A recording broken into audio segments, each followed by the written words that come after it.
Hello' friends, পুনৰবাৰ নতুন এটা ভিডিঅ'লৈ সকলোকে স্বাগতম জনাইছোঁ। আজিৰ এই ভিডিঅ'টোত আমি জেনেৰেল ইংলিছৰ খুবেই গুৰুত্বপূৰ্ণ টপিক এটাৰ ওপৰত আলোচনা কৰিম, যিটো হৈছে ফ্ৰেছ এণ্ড আইটেমছ।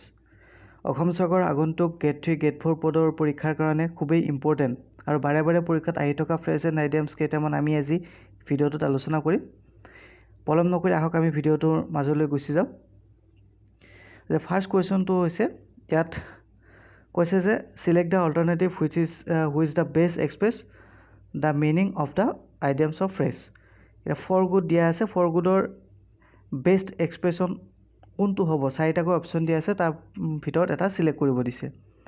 আমি প্ৰথমতে ফৰ গুড মানে কি হয় সেইটো জানিব লাগিব। ফৰ গুড মানে হৈছে চিৰদিনৰ কাৰণে, মানে স্থায়ীভাৱে, পাৰ্মানেণ্টলি। ইয়াৰ ভিতৰত কাৰেক্ট এনচাৰটো হ'ব option number A. Question number 2, ঠিক আগৰ দৰে select the most appropriate meaning of the given idiom in the blink of an eye.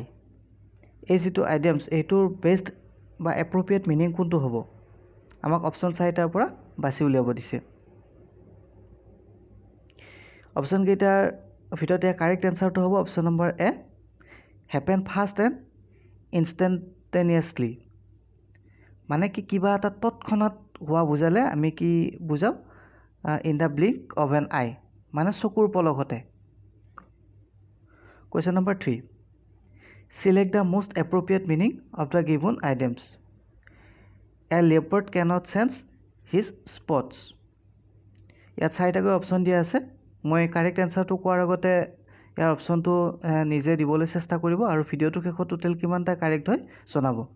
এই ভিডিঅ'টোত যিমানকেইটা কুৱেশ্যন লোৱা হৈছে গোটেইকেইটাই ইম্পৰ্টেণ্ট হয়, কাৰণ ইয়াৰ বেছিভাগ কুৱেশ্যন প্ৰিভিয়াছ ইয়াৰ পেপাৰবিলাকত আহি গৈছে আৰু প্ৰায়বিলাক এক্সামত এনেকুৱা কুৱেশ্যন আহি থাকে।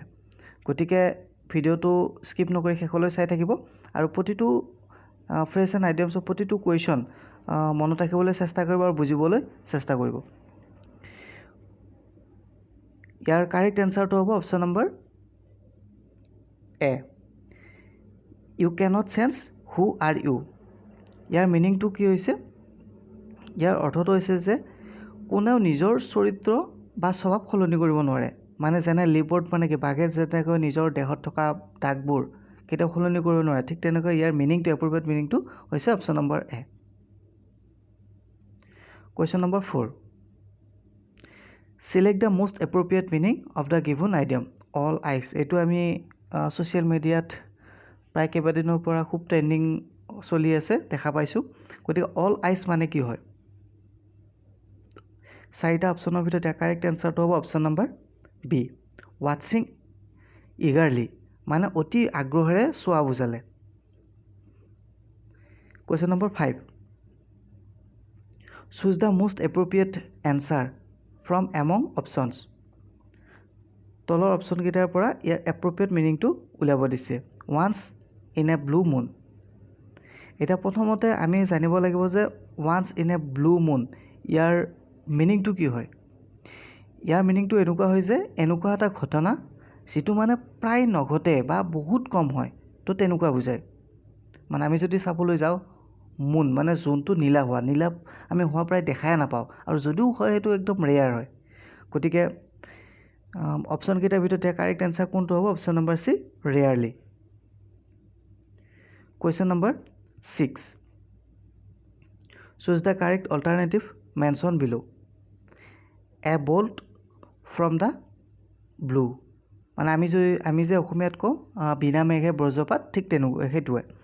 এতিয়া ইয়াৰ এপ্ৰপ্ৰিয়েট মিনিংটো কি হ'ব, ইয়াৰ এপ্ৰপ্ৰিয়েট মিনিংটো হ'ব option number A, an unexpected and unpleasant event.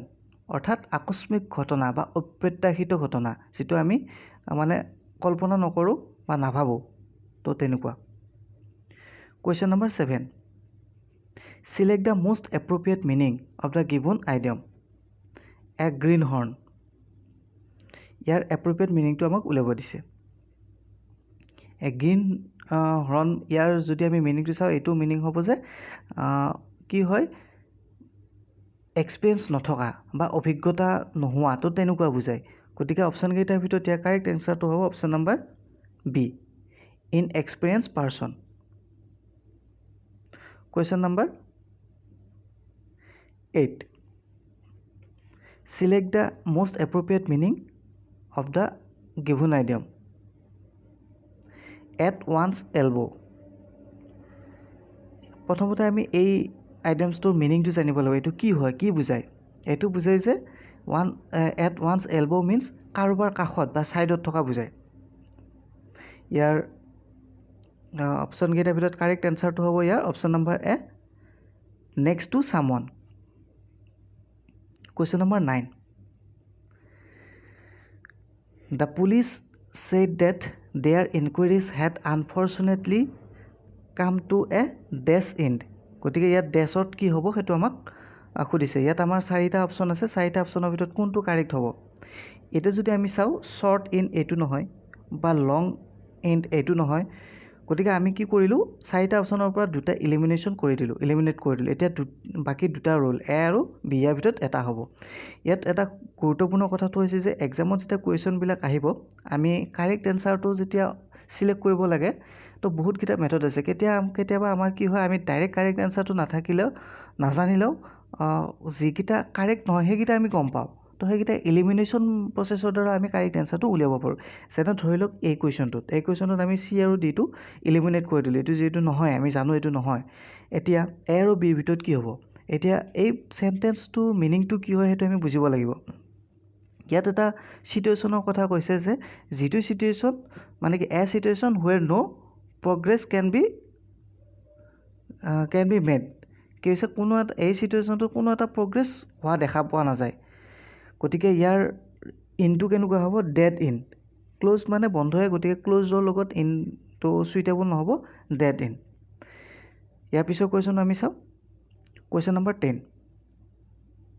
Select the most appropriate meaning of the given items ইয়াত যিটো আইটেমছ দিয়া আছে ইয়াৰ এপ্ৰপ্ৰিয়েট মিনিংটো আমাক সুধিছে কি হ'ব এতিয়া আমি যদি চাওঁ বিয়াৰ দ্য পম মানে কি বুজায় এইটো মানে হৈছে বিজেতা হোৱা বা জয়ী হোৱা গতিকে অপশ্যনকেইটাৰ ভিতৰত কাৰেক্ট এনচাৰটো হ'ব option number D to be a winner friends আজিলৈ এই ভিডিঅ'টোত ফ্ৰেছ এণ্ড আইটেমছৰ এইকেইটাই লৈ আহিলোঁ আশা কৰোঁ ভিডিঅ'টোৰ পৰা যথেষ্ট উপকৃত হ'ব পাৰিছে আৰু ইয়াৰ পিছতো মই ফ্ৰেছ এণ্ড আইটেমছ প্ৰিপেৰেশ্যন বা আৰ্টিকেলছৰ ওপৰত ভিডিঅ' লৈ আহিম যিহেতু এক্সামলৈ খুব কম সময় আছে গতিকে যিমান পাৰি খুব ইম্পৰ্টেণ্ট টপিককেইটাৰ লগতে ইম্পৰ্টেণ্ট কুৱেশ্যনখিনি দি যাবলৈ চেষ্টা কৰিম গতিকে যদি ভিডিঅ'টো ভাল পাইছে ভিডিঅ'টো লাইক কৰি দিব আৰু আগন্তুক ভিডিঅ'বোৰ সময়মতে পাই থাকিবৰ বাবে চেনেলটো ছাবস্ক্ৰাইব কৰি ৰাখিব ধন্যবাদ